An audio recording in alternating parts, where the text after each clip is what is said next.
Waktu tu aku umur 21 kot. Bayangkanlah 21, tiba-tiba dalam akaun bank ada 20,000. Masyuk lah kan. Macam culture shock sikit Dia, lah. dia ada satu perasaan dalam hati tu membuak-buak kan. Uish, aku nak buat apa dengan duit ni kan. 20,000 lah akaun. Ya, sebab punya margin besar kan. Besar.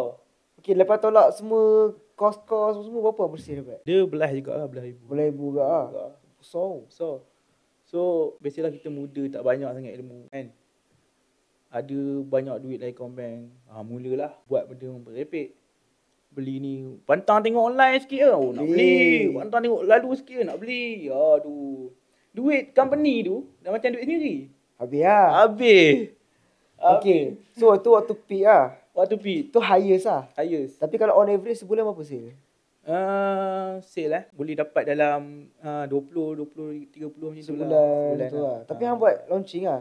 Aku buat launching. Maksud sebulan ni sebenarnya kalau ikutkan melega sekali je lah. Betul. Tapi preparation tu lama kan? Lama. Dia bukan ada sale harian tak dia. Betul. Kan? Betul. Oh, faham.